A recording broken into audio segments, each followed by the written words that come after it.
Assalamualaikum warahmatullahi wabarakatuh. Pemirsa channel Nur Petunjuk Kecerdasan, dimanapun pemirsa berada, yang pada saat ini sedang mantengin channel kami,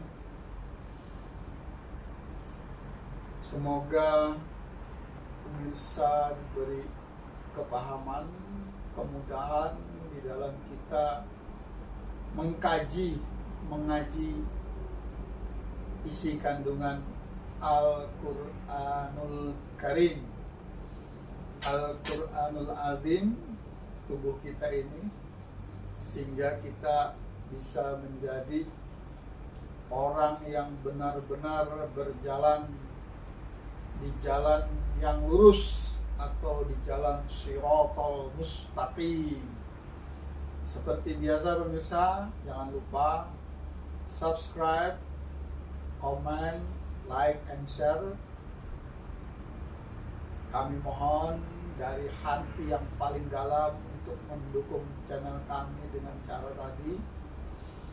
Seperti biasa, agar tidak gagal paham bagi penonton yang baru bergabung dan baru pertama kali, kami harap untuk membuka video-video kami sebelumnya, karena ngajinya sudah lumayan, ini udah 3 bulan, lebih 100 hari, lebih 1 hari. Jadi kami harapkan agar pemahamannya sama, monggo dibuka, dilihat video-video sebelumnya. Untuk itu seperti biasa, acara akan dibawa oleh Jolo Jolo. Waktu kami persilakan. Terima kasih. A'udzubillahi minasyaitonirrajim. Bismillahirrahmanirrahim. Assalamualaikum warahmatullahi wabarakatuh. A'udzubillahi minasyaitonirrajim. Bismillahirrahmanirrahim. Asyhadu an la ilaha illallah wa asyhadu anna Muhammadar Rasulullah. La ilaha illallah. Allahumma salli ala sayyidina Muhammad wa ala ali sayyidina Muhammad. Walhamdulillahi rabbil alamin. A'udzu billahi minasyaitonir rajim. Bismillahirrahmanirrahim. Qala Allahu ta'ala fil Qur'anil azim, bil qa'il kitabil karim, walhamdulillahi rabbil alamin. A'udzu billahi minasyaitonir rajim. Bismillahirrahmanirrahim. Laqad ja'akum rasulun min anfusikum azizun 'alaihi ma 'anittum harisun 'alaikum bil mu'minina raufur rahim. Fa in tawallaw faqul hasbiyallahu la ilaha illa tawakkaltu wa huwa rabbul arsyil azim. Raditu billahi rabba wa bil islami dina wa bin muhammadin nabiyya wa rasulah. Rabbi sidni ilma warzuqni fahma waj'alni min ibadika sholihin. Rabbi israh sadri wa yassirli amri wahlul 'uqdatam min lisani yafqahu qawli. Subhanaka la ilma lana illa ma 'allamtana innaka antal alimul hakim. Al-ayah. Terima kasih pemirsa, pada malam hari ini, pada kesempatan ini kita masih diberikan kesehatan sehingga kita bisa mengetengahkan dan melanjutkan apa yang kemarin sudah kita bahas tentang membangun peradaban dari kacamata Al-Quran. Karena mengapa? Sesungguhnya begitu urgensianya bahwa Al-Quran itu adalah merupakan sebuah fondamen yang sangat mendasar untuk sebuah peradaban itu menuju ke peradaban yang lebih baik. Karena tanpa kita punya landasan dan dasar yang kuat dari Al-Quran itu sendiri, maka apapun yang kita lakukan akan lepas dari kendali. Karena sesungguhnya Al-Quran itu merupakan kendali bagi diri kita, bagi jiwa kita, juga bagi pemikiran yang ada dalam dirimu itu. Karena mengapa?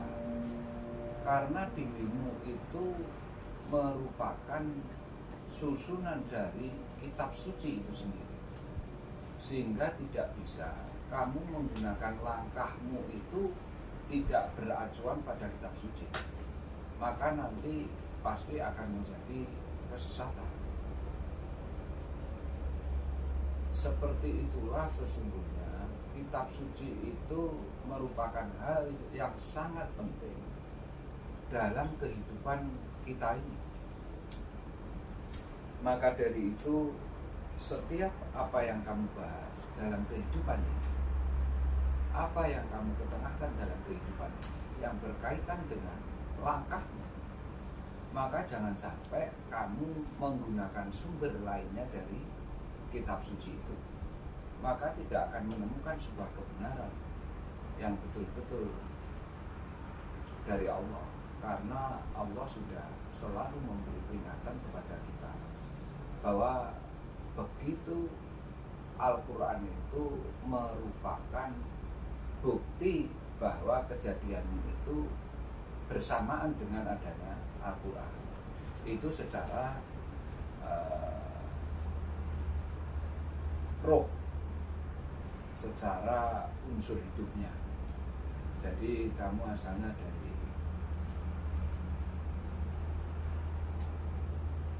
Nur Wahidan, ya, dari nafsun wahidan. Jadi dari nafsun wahidan menjadi nafsin. Begitu jenengan nanti secara fisik sudah bisa mempraktekkan apa yang ada dalam kehidupanmu, maka dari nur itu nanti dengan adanya fisik itu, karena afal untuk memahami tentang kejadianmu sendiri dari Allah, itu kamu nanti bahasa ummatan wahidah. Karena mengapa? Karena kamu hidup tidak mungkin menjadi makhluk sendiri dalam kehidupan di alam semesta itu. Pasti kamu akan berdampingan dengan makhluk-makhluk yang lain, termasuk juga akan berdampingan dengan khalifah-khalifah yang ada di sekeliling itu. Makanya kamu harus mampu menginterpretasikan kandungan makna apa yang ada di dalam Al-Quran itu. Tanpa kamu mempelajari, tanpa kamu menggunakan akal pikiranmu itu, maka tidak mungkin kamu akan menemukan sebuah petunjuk dari kitab suci itu sendiri. Itu pemirsa. Karena begitu pentingnya seperti itu, makanya tidak lain dan tidak bisa bahwa kamu mau nggak mau ya dipaksa harus menggunakan Al-Quran. Sekalipun nanti pada prakteknya bahwa menggunakan Al-Quran itu memang sangat gimana ya, saya ngomong itu ya sangat sangat asing Karena Al-Quran sendiri rata-rata orang itu tidak memahami, tidak mengetahui bahwa sesungguhnya hidup dia itu bukan sekedar hidup itu, tapi ada yang mendampingi sesungguhnya ya Al-Quranul Karim, Al-Quran Azim itu sendiri. Nah kadangkala kita tahu-tahu hidup ya sudah seperti ini, sudah kita itu seperti sudah dikonsep oleh kedua orang tua kita. Kamu harus sekolah yang pintar, kamu harus berprestasi, kamu harus ya seperti pada umumnya orang gitu. Karena kesuksesan seseorang pada umumnya hanya dilihat secara materi atau secara kepangkatan atau secara pendidikan, dia menjadi S3, S2 atau gimana itu. Itu bentuk kesuksesan seseorang dipandang dari sisi yang secara zahiriah. Nah, selama ini orang biasanya lepas dari sesuatu yang sifatnya batiniahnya itu. Padahal sesungguhnya jenengan-jenengan itu melangkah itu kan ada sesuatu yang memotori di dalamnya itu. Nah itu kadang kamu tidak menyadari akan hal itu. Karena kenyataannya kamu mulai lahir nama aja juga dikasih, dinamakan. Jadi kamu itu betul-betul memang sejak awal memang sudah dibentuk gitu, seperti itu. Nah sistem kependidikan yang ada pada umumnya terutama di lingkungan kita, di kultur kita, di etnis kita memang seperti itu.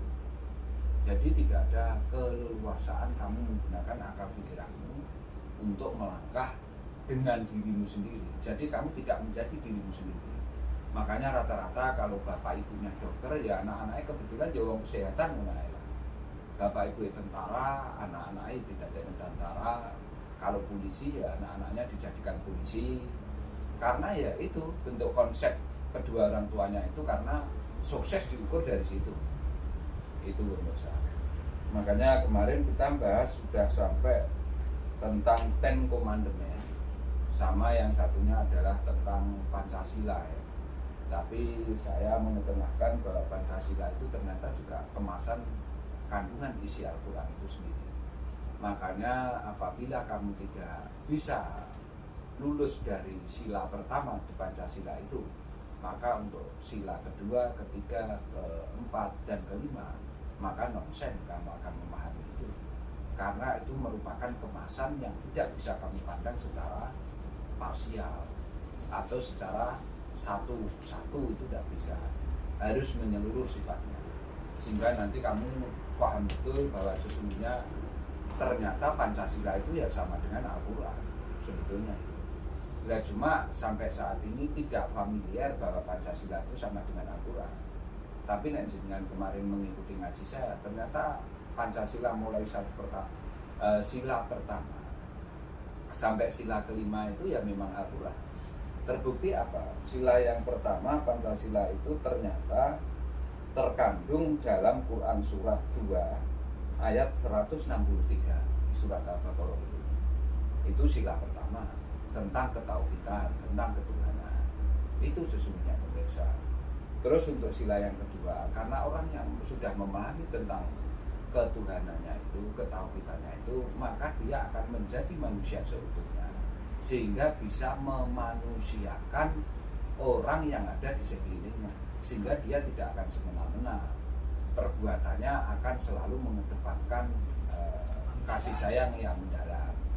Itu sebetulnya karena tahu bahwa sesungguhnya unsur yang berkaitan dengan ketauhidan itu adalah kasih sayang yang mendalam itu, sekalipun ada keberagaman dan beraneka ragam warna yang ada dalam kehidupan itu sebetulnya. Nah orang kalau sudah bisa memanusiakan manusia, maka nanti orang itu akan menjadi satu kesatuan dengan yang lainnya, karena menyadari bahwa sesungguhnya dengan itu banyak dari suku-suku, dari golongan apapun, tapi sesungguhnya termasuk dari umatan wahidan. Jadi dari asal yang satu sesungguhnya. Jadi namanya umatan wahidan itu dari kata-kata ummu ummahat menjadi umatan wahidan itu. Sebetulnya ke sana. Sehingga mengetahui tentang persatuan itu, kemanusiaan yang adil dan beradab itu sesungguhnya di An-Nahl surat yang ke-16 ayatnya 90.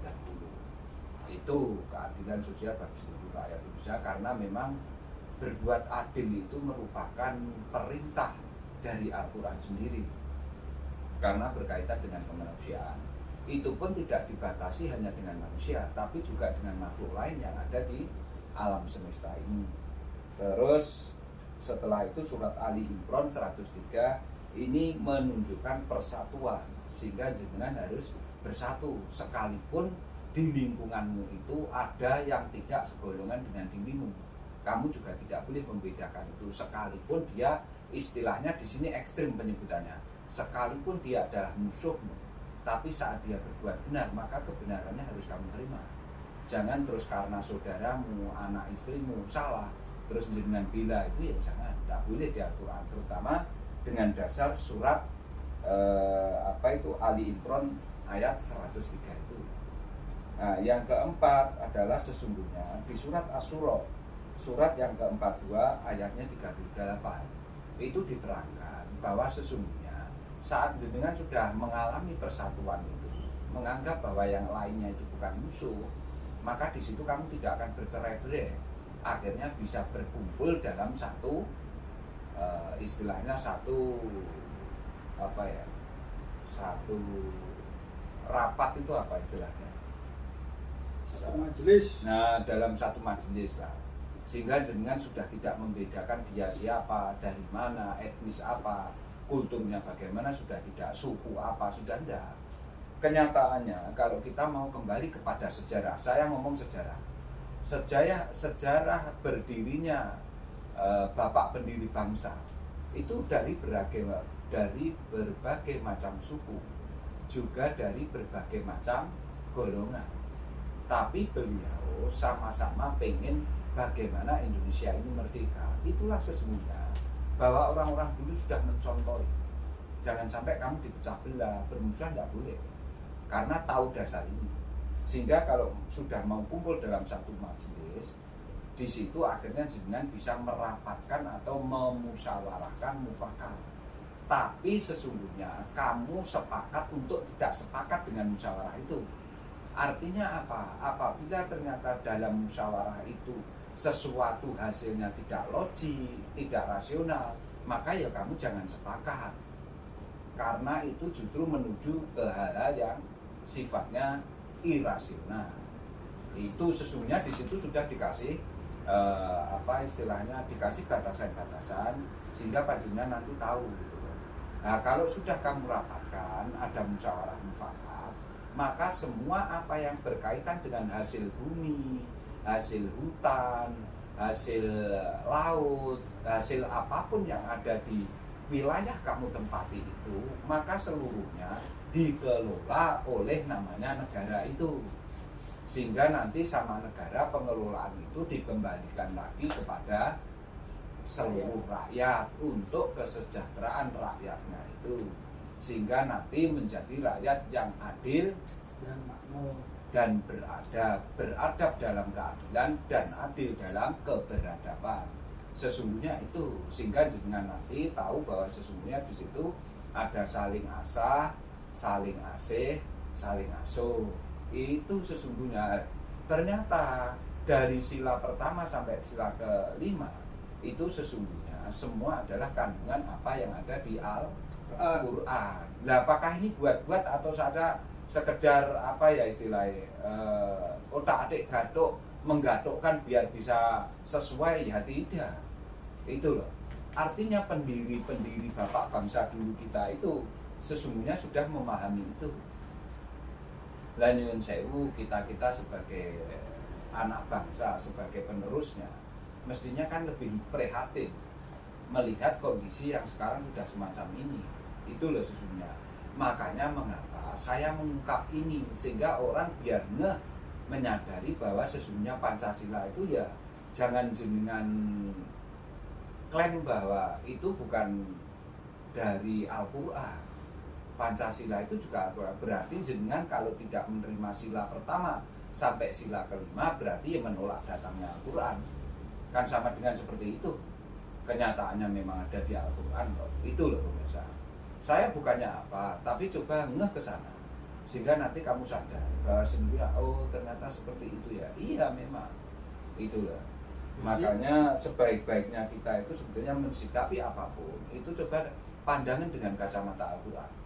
Selama kamu memandang segala sesuatu dengan kacamata Al-Quran, maka kamu tidak akan menjadi orang yang berlebihan, tidak selalu menjustis, tidak selalu mengevaluasi orang, menilai orang. Kamu akan hati-hati, karena semua yang boleh menyesatkan orang, yang boleh memberikan fatwa halal haram, itu sesungguhnya bukan manusia, tapi kitab suci itu sendiri. Silahkan nanti disampaikan oleh manusia, monggo, enggak apa-apa. Itu sebetulnya. Nah, kitab sucinya dari Allah yang namanya kewahyuan, kalau yang menyampaikan tidak manusia, masa mau disampaikan ketek atau hewan, kan juga enggak. Ya manusia lah. Tapi ya manusia yang betul-betul bisa kamu pegang. Artinya dia mengetengahkan apapun itu dasarnya ya Quran. Jawabnya gini, jenengan punya pertanyaan, jawabannya ya harus dari Quran. Kalau ada perselisihan, tengailah atau cari problem solving untuk menengahi persoalan itu ya harus menggunakan Al-Quran. Hukumnya juga harus menggunakan Al-Quran, sekalipun itu nanti kamu kemas dengan bahasa hukum ketatanegaraan maupun bahasa ketatahukuman yang berkaitan dengan pidana maupun perdata. Silahkan, tidak ada masalah. Itu loh maksud saya. Sehingga jenengan nanti tahu betul bahwa sesungguhnya langkah apa yang berkaitan dengan kehidupan itu selalu menggunakan keilmuan yang sifatnya ilmiah. Maksudnya Al-Quran cuma itu aja, tidak untuk lebih kok. Itu lah yang mempersulit itu karena manusianya sendiri. Kalau saya lihat gitu, Al-Quran itu tidak sulit. Puasa pun kamu sesungguhnya kalau person nanti dengan betul-betul masuk dengan kacamata Al-Quran, puasa itu sangat meringankan diri. Keuntungannya juga untuk kesehatan dirimu sendiri itu tidak ada yang memberatkan sebetulnya. Makanya seperti melakukan ritual sholat, melakukan puasa, mengapa Allah menentukan di situ waktu, sehingga kan tidak setiap waktu gitu. Itu kan bentuk keringanan dari Allah. Karena Allah memahami bahwa jenengan neng kene itu ya enek urusan anak, enek urusan keluarga, enek urusan karirmu sendiri, ada urusan kamu ber-RT, berkeluarga, bernegara, bertetangga. Itu paham Allah. Makanya tidak dibuat rumit sesungguhnya gitu loh. Lah yang rumit batukmu sendiri menerjemahkan itu. Nah, saya lihat itu. Itu. Pemirsa channel yang masih tetap mengikuti channel ini, saya sebenarnya mau komen ini berani tapi takut, takut tapi berani. Karena apa? Karena nanti komennya ini dianggap mengkritik pemerintah atau penyelenggara negara. Padahal bukan. Selama ini saya tidak tahu, pemirsa. Kenapa saya bilang selama ini saya tidak tahu? Ya karena memang tidak tahu. Karena saya belum ngaji model seperti ini. Tapi setelah saya tahu, setelah saya ngaji dengan Ki Jolo-Jolo yang selalu saya minta, "Ndi, dasarmu panjenengan ngomong itu opo?" Nah, dan dia selalu menyodorkan Quran suratnya. Sebenarnya udah very long time ago. Cuman ya mereminding system. Terus mikir juga hidup tidak selamanya di alam semesta. Besok mau mancek ke Istawa, ya masa mau begini-begini aja? Ya enggak lah. Akhirnya dengan, gak usah dengan yang lalu-lalu lah, dengan 5 podcast sebelumnya aja, saya cuma berpikir begini, luar biasa founding father negara Republik Indonesia ini. Yang saya tahu Pak Profesor Muhammad Yamin, habis itu Kiai Haji Agus Salim. Kiai Haji Agus Salim, dah dua Ya. itu aja yang di BPU PKI dari 9 apa 11 orang itu. 9. Ya, akhirnya saya cuma Pak berpikir, Amaramis juga ikut. Itu bahkan orang, kalau orang Ya. ngomong kan berlainan Ya. golongan. tapi setelah saya dijelaskan sama Ki Jolo-Jolo betapa orang-orang itu sebenarnya sudah menyusun undang-undang dasar Pancasilanya dengan undang-undang dasarnya itu sudah sangat luar biasa. Oh, jangan dikira. Cuman saya jadi tahu penyelenggara negara ini tidak semuanya seperti yang diinginkan oleh para pendiri negara Iya. PKI tadi. Iya. Ada orang serakah, ada orang dan sebagainya lah. Iya. Nah, akhirnya saya juga merasakan sistem pendidikan kemarin menurut saya lebih baik dari yang terakhir-terakhir ini. Karena apa? Ya memang dibentuk anak tuh biar pinter, tapi dia lupa kepintaranmu nih harus berintegritas, harus berkarakter. Ya. Nah, karena tidak ada integritas dan tidak ada karakter, contohnya ya yang kena OTT itu aja lah sudah. Iya. Buat apa? Gak usah itu, pimpinan partainya sendiri loh kena OTT. Iya. Bayangkan itu. Lah terus yang nyontoh gimana? Pada rata-rata kumlot. Padahal pepatah berkata, guru kencing berlari, murid kencing loncat-loncat salto. Pasti loncat-loncat sama Ya. salto. itu aja lah. Tapi untung sekarang pimpinan kita yang paling atasnya sudah luar biasa ini Bapak Presiden Prabowo ini, mudah-mudahan dikelilingi oleh orang-orang yang berintegritas dan berkarakter. Ya. Ya, kami berharap bahwa sesungguhnya nanti bagaimana orang-orang penyelenggara negara kita itu mempunyai pemahaman tentang Al-Quran itu lebih bagus.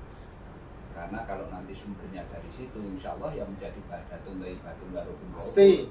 karena tahu tentang batini wa syaituni wa turi sinina wa hadal baladil amin, itu pasti.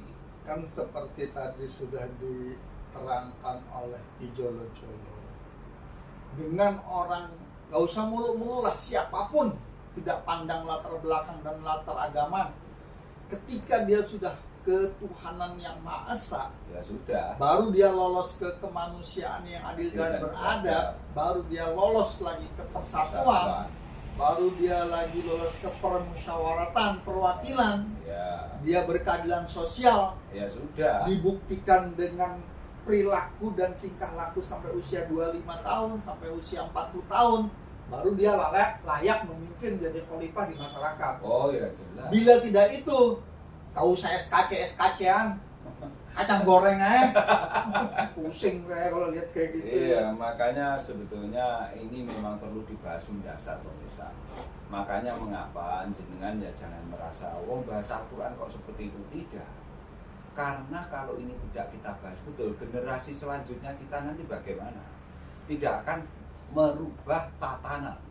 Karena sesuatu yang sifatnya fundamentalis itu ternyata di karakternya itu, karakter kejiwaan seseorang itu. Sehingga bentuk apapun kalau karakter kejiwaan itu sudah terbentuk mulai awal baik, maka ya sampai finishnya pasti baik. Karena wa awal wa akhirnya dia tahu, wa itu wa batinnya tahu, yaksrid wal maghribnya dia tahu. Itu sesungguhnya. Dan yang utama sekali, yang utama ini saya kalau kayak gini nih, ya karena saya juga baru tahu kalau Ki Jolo-Jolo udah 23 tahun tak tahunya. Kalau saya kan kalau dihitung hari baru 100 hari. Tapi setelah diterangkan saya cuma berpikir satu. Karena saya juga dulu doktrinnya banyak, ismenya juga banyak, kitabnya juga banyak. Apakah apa yang kita dapat hari ini, bukan berarti kita tidak butuh materi loh ya. Kalau kita tidak butuh materi, kita bukan manusia, bukan orang berpikir.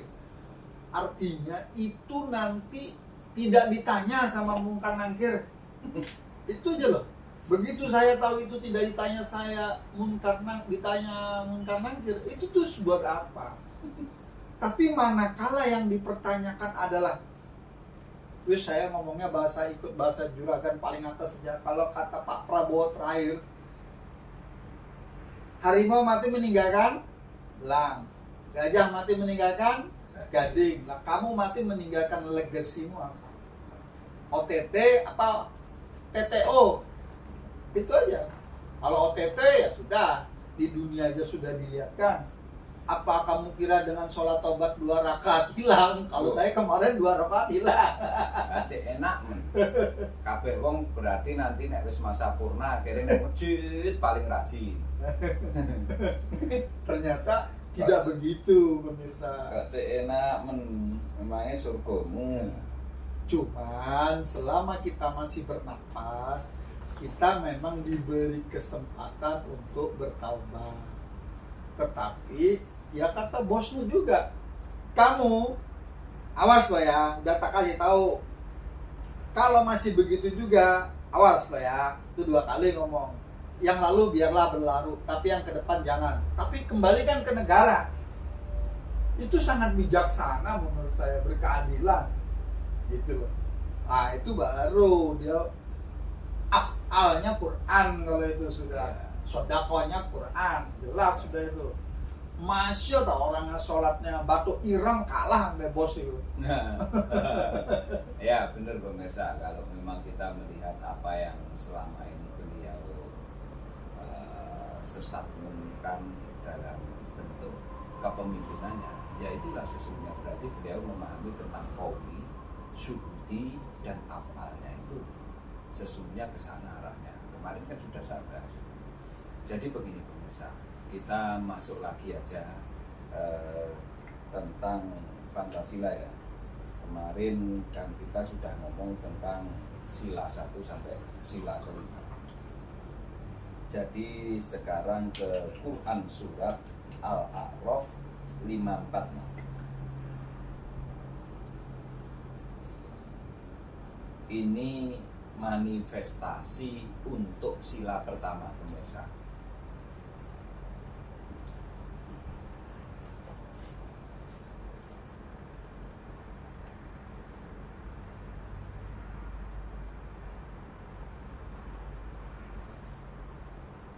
Al-A'raf 54 Ya.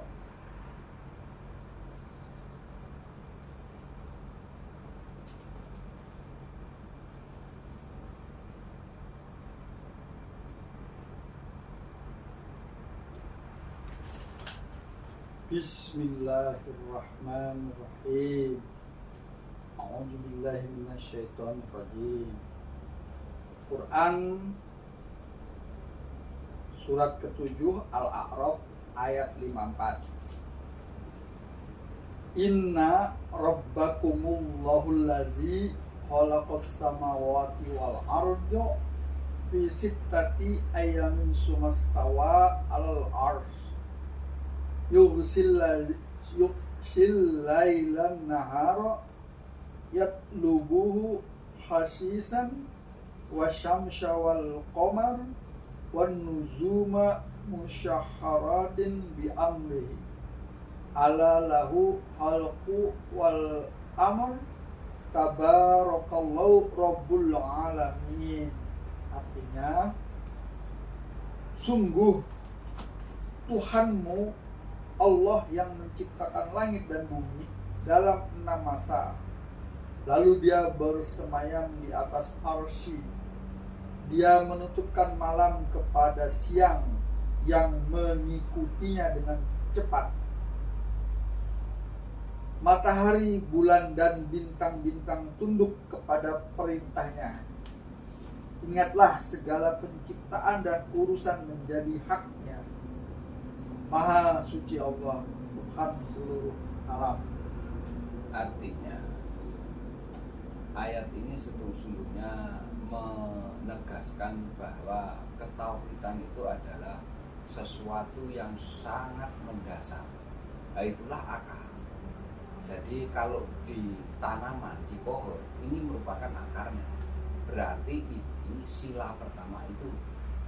Jadi Quran surat Al-A'raf ayat 54 ini menunjukkan manifestasi sila pertama bahwa akar pohon itu merupakan sesuatu yang perlu kamu kokohkan, perlu kamu kuatkan dengan perjanjian yang kokoh. Makanya setiap makhluk hidup namanya manusia itu pasti punya kesahidan, kemusyahadahan, sehingga syuhudi di dalam dirinya, sehingga nanti ada penyaksiannya itu loh Mas. Kan ini sangat luar biasa gitu loh. Kurang keren apa Al-Quran itu ternyata gitu loh. Jadi akar tanaman itu merupakan manifestasi dari sila pertama, karena itu bentuk ketauhidan. Makanya inilah susunan peradaban dalam sebuah ketatanegaraan, dalam sebuah kehidupan perilaku yang ada di dalamnya. Makhluk semuanya itu mestinya diatur oleh itu. Karena kalau punya dasar ketauhidan yang kuat, orang itu tidak akan semena-mena gitu loh Mas. Dia karena memahami sumber dasar kasih sayang sangat mendalam di dalam dirinya itu. Itulah sesungguhnya sama dengan ketauhidan Mas. Itu karena mengapa? Memahami sesuatu yang asalnya dari satu, tapi dari satu harus menjadi satu kesatuan gitu loh Mas. Sesungguhnya ke sana titik beratnya ketauhidan itu.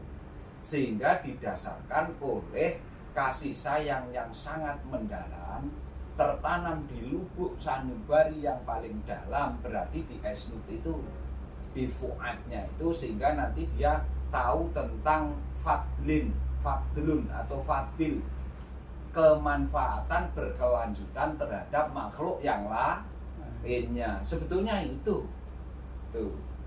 Terus yang kedua adalah manifestasi sila kedua ya. Ini manifestasi dari batang. Setelah akar akan batang, gitu loh. Jadi sila kedua ini adalah batang. Kemanusiaan adalah manifestasi dari kekhalifahanmu itu sendiri, gitu loh. Jadi manifestasinya batang itu. Nah itu sesungguhnya kekhalifahanmu itu Mas. Sehingga jenengan nanti perso bahwa sila kedua itu sesungguhnya manifestasi dari batang. Lah batang itu bentuk kekhalifahanmu itu loh Mas. Makanya saya kemarin kan tanya, lah kalau jenengan itu diciptakan menjadi manusia, sesungguhnya bentuk tasbihmu nek Gusti Allah apa? Kok engkau malah ngerti tentang daimun khosiun? Berarti sesungguhnya di batang itu. Makanya kalau tanaman akarnya bagus tapi batangnya tidak bagus, maka cerebellum atau cambium tidak akan bisa naik ke ranting, ke dahan, ataupun ke ranting buah. Apa itu daun atau sampai ke buah kan tidak bisa. Makanya hati-hati, jaga itu, karena kekhalifanmu itu adalah bentuknya batang itu sendiri. Ya. Terus itu Qur'annya surat Al-Baqarah ayat 30, coba dibaca.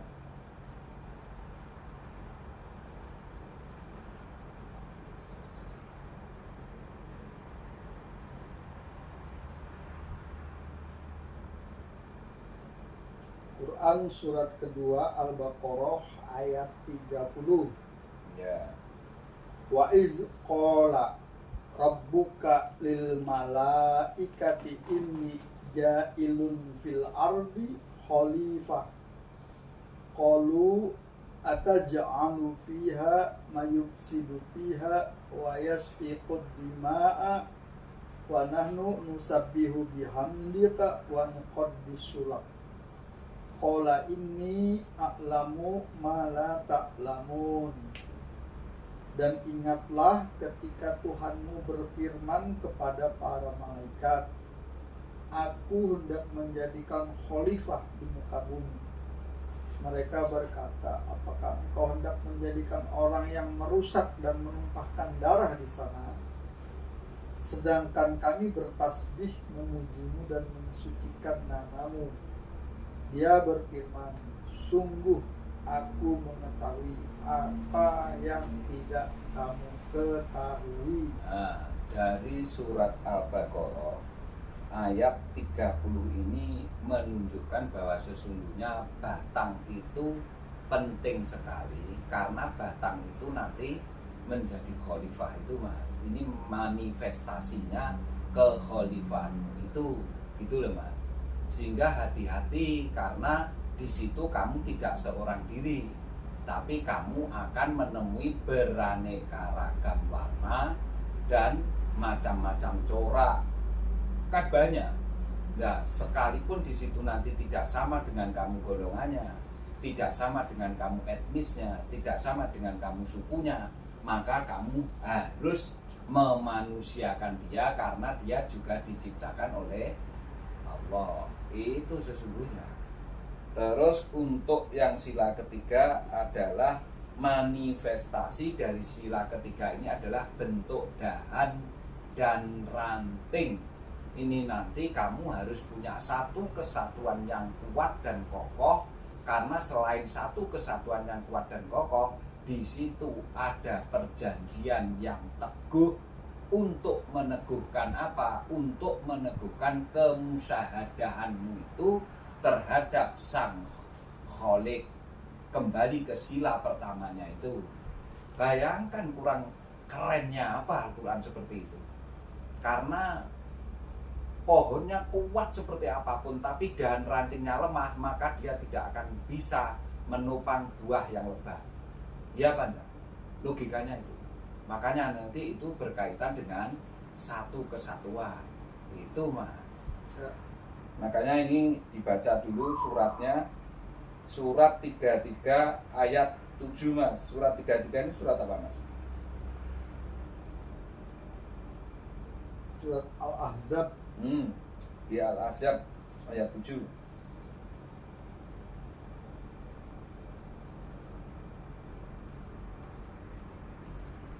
Quran surat Al-Ahzab ke-7.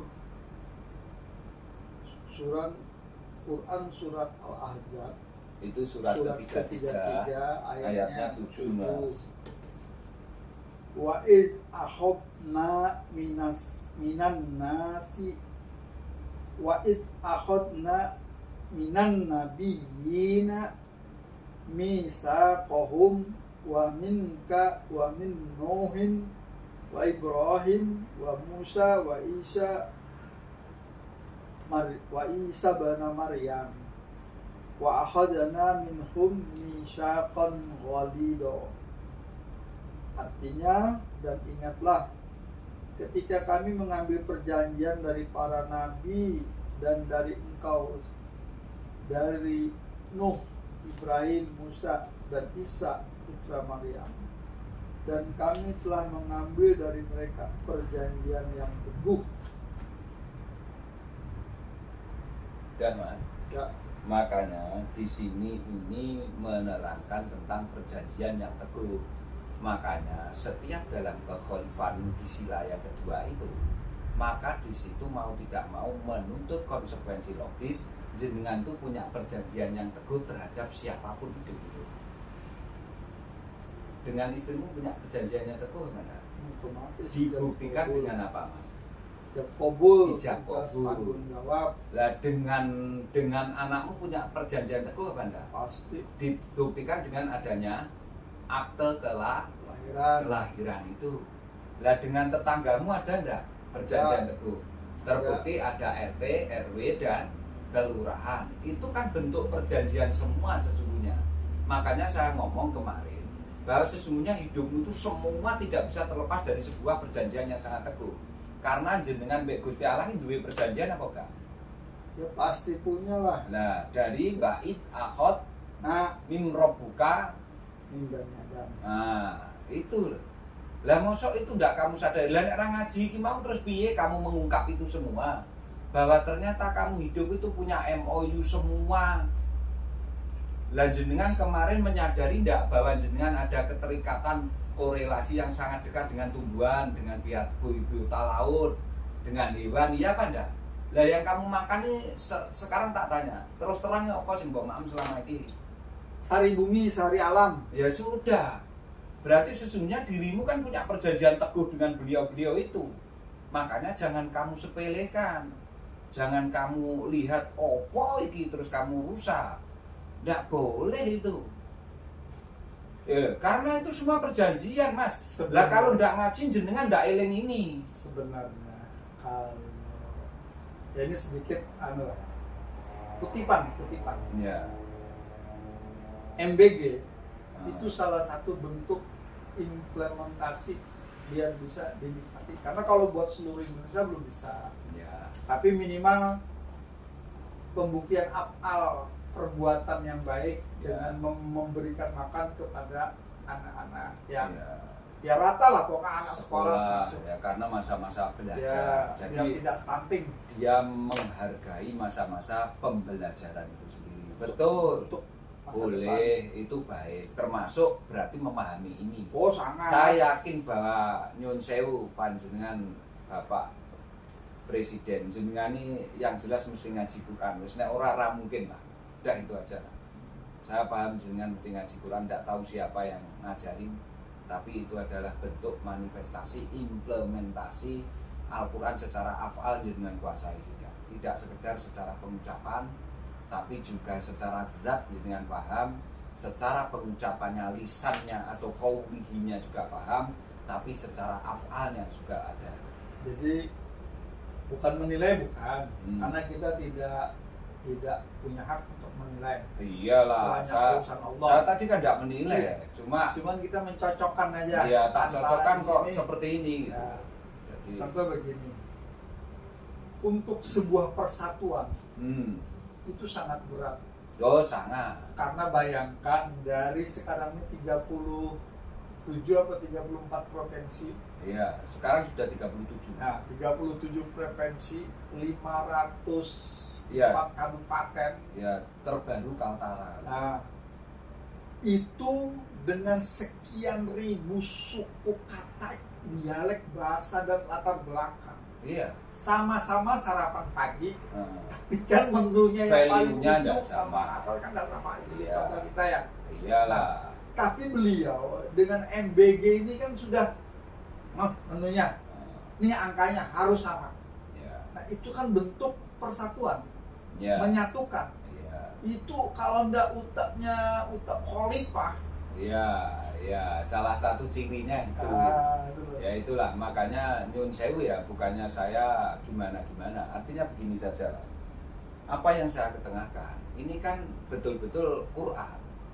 Karena kenyataannya saya mengetengahkan pasti kan ada dasarnya. Ya, otomatis lah. Nah sekarang Ki Jolo saya tanya,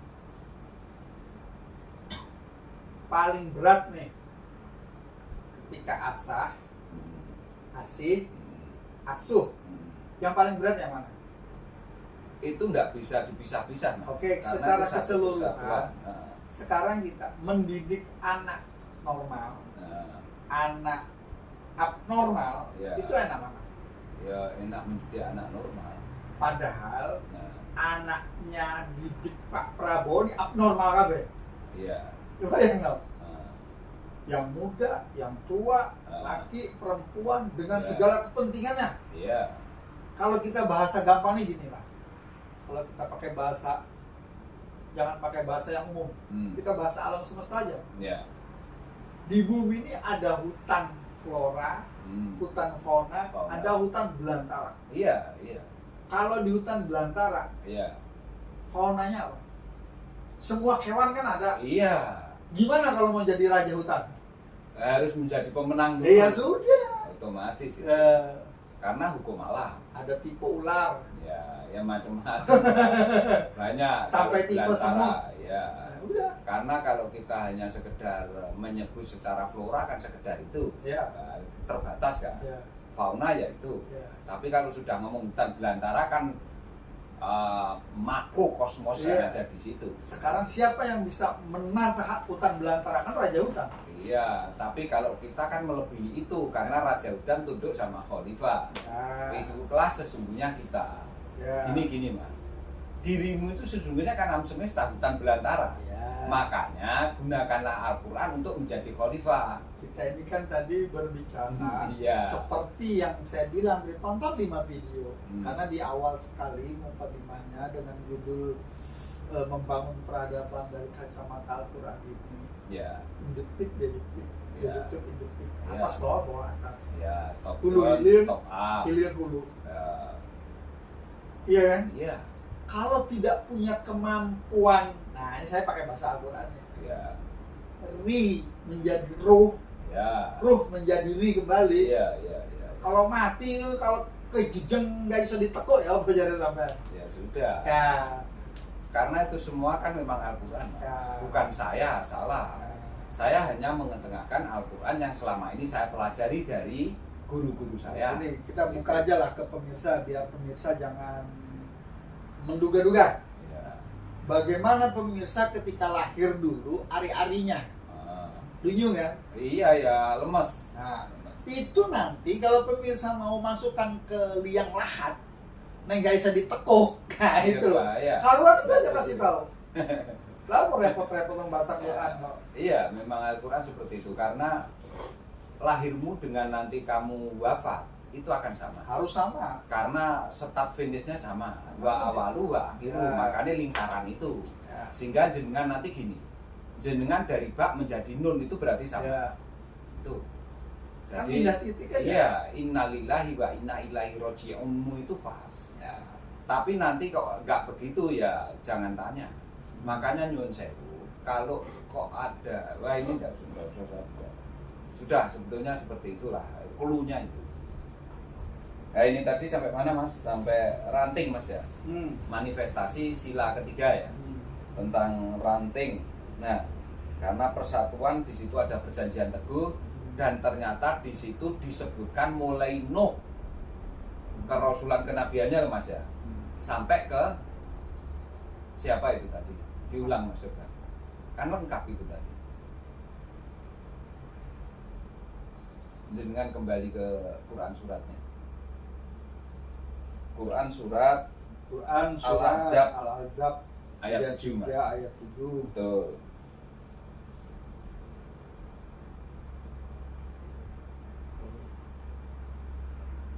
Dan ingatlah ketika kami mengambil perjanjian dari para nabi dan dari engkau sendiri, mulai dari Nabi Nuh, Ibrahim, Musa, Isa, putra Maryam, dan kami telah mengambil dari mereka perjanjian yang teguh, mulai dari dirimu.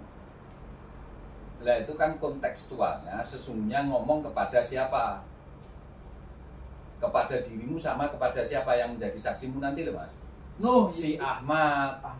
Nah itu kan menunjukkan bahwa ayat ini Ahmad belum ada. belum ada. Tapi ini nanti ditujukan kepada si Ahmadnya itu Mas. Itu loh, karena Ahmad kan duluan Nuhnya, duluan Ibrahimnya. Oh, Baru Ahmad gitu loh iya, Mas. iya.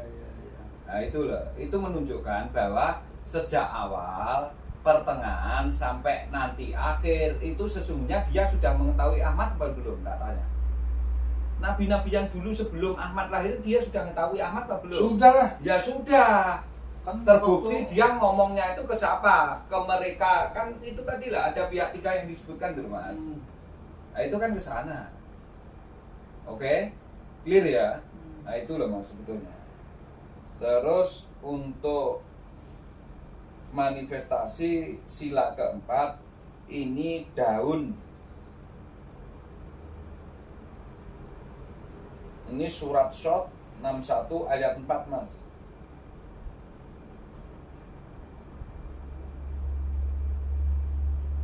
satu ayat 4.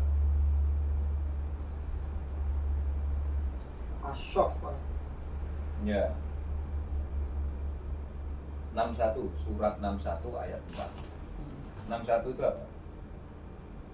Asyaf, Shot. arisan. Ya.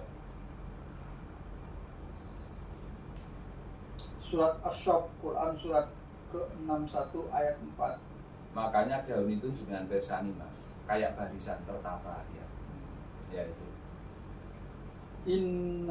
Innallaha yuhibbul ladzina yuqatiluna fi sabili shaffa ka'annahum bunyanun marsus. Sesungguhnya Allah mencintai orang-orang yang berperang di jalannya dalam barisan yang teratur. Mereka seakan-akan seperti suatu bangunan yang tersusun kokoh.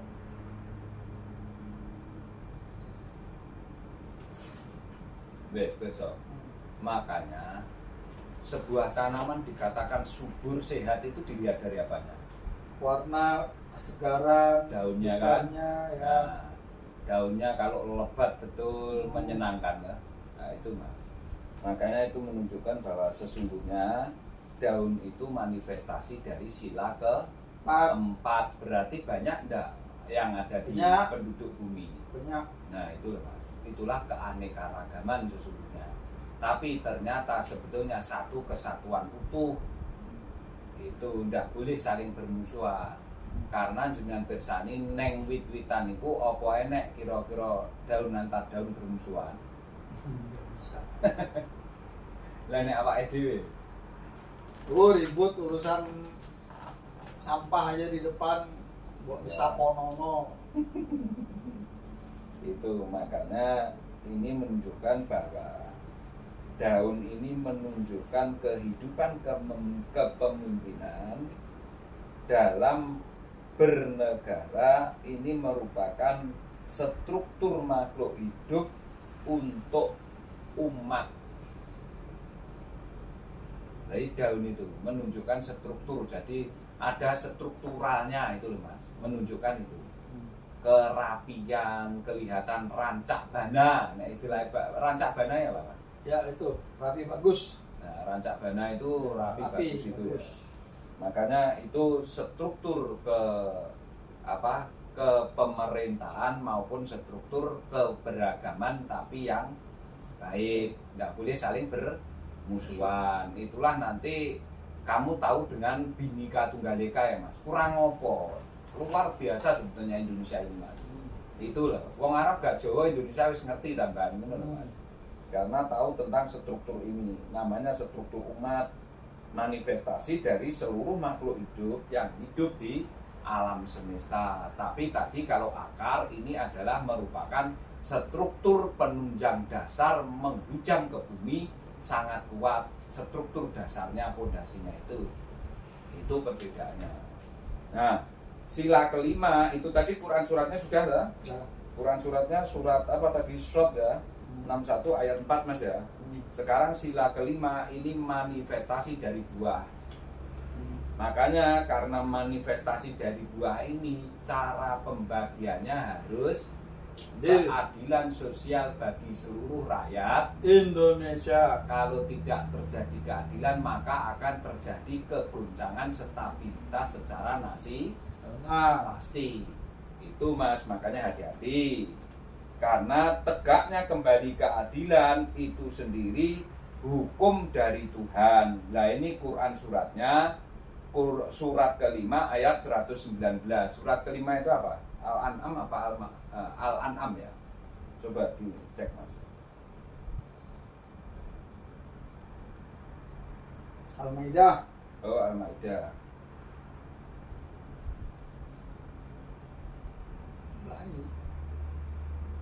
Surat ke-119. Nah, makanya Al-Maidah itu artinya hidangan. Makanya kudu hati-hati, kudu roton yang itu ora tembakan. Iku sing serakah itu. Bismillahirrahmanirrahim. Quran surat Al-Maidah. Suratnya Al-Maidah, Quran surat kelima ayat 119. Qala Allahu hadza yaumul yanfa'u shadiqina sidquhum lahum jannatun tajri min tahtihal anhar khalidina fiha abada radhiyallahu anhum wa radu an zalikal fawzul adzim. Artinya Allah berfirman, inilah saat orang yang benar-benar memperoleh manfaat dari kebenarannya. Mereka memperoleh surga yang mengalir di bawahnya sungai-sungai. Mereka kekal di dalamnya selama-lamanya. Allah ridho kepada mereka dan mereka pun ridho kepadanya. Itulah kemenangan yang agung. Nah, di situ berarti kuncinya harus apa mas? kalau bisa menemui itu. Ridho. Selain ridho, dia harus adil dan beradab terhadap khalifah-khalifah yang ada keberagamannya itu tadi, Mas. Selama tidak adil dan beradab, maka akan terjadi Kerusuhan. Makanya lah ini tidak stabilan. Logis enggak ini? Sangat logis. Ada korelasi yang kuat apa enggak Sangat. dengan bernegara? Ternyata kamu hidup kan harus bernegara juga. Adhesif, kohesif. Nah, itu loh, Mas. Sebetulnya arahnya ke sana, Mas. Sehingga sesungguhnya setiap kamu menempati peradaban apapun kan pasti ada negara tuh, Mas. Atau pemerintahan. Iya, artinya pasti ada pemerintahan. Apa mungkin orang bertempat tinggal tidak di suatu pemerintahan? Saya pengen ngerti. Kedudukan juga di sebuah negara. Nah, iya. Gini loh, Mas. Nek pengen ora tinggal ning pemerintahan, awakmu kudune alian utawa pindah dalam. Lah wingi wis ora ning pemerintahan, Mas. Karena terlepas dari hukum pemerintahan. Tapi sampean kok karek panen apa sing mbok lakoni. Wis ngono pilih ndi kan ngono ae. Wis Ya. kejadian. Keren apa enggak tuh? Ya, keren. Nah, itu loh, Mas. Terus gimana kalau ini enggak dibahas mulai Oke. awal? Lekak blekuk gak paham gitu loh, Mas. Makanya hati-hati. Udah 1 jam lebih. Jadi makanya selama jenengan ngaku-ngaku Indonesia tapi tidak Pancasila, berarti jenengan tidak sama dengan Al-Quran. Al-Quran. Berarti akhirnya menerima baldatun thayyibatun apa Wah, siksaan? ya sudahlah, nanti kan kita lihat aja di sana. Oke, terima kasih. Berarti bukan manusia yang Pancasilais dan Qurani. Iya. Kalau kamu menolak adanya sila pertama sampai sila ke 5. 5, ya jelas itu, nggak usah ngomong. Itu pemirsa. Bisa dilanjutkan untuk video berikutnya. Pemirsa, kita lanjutkan ke video berikut.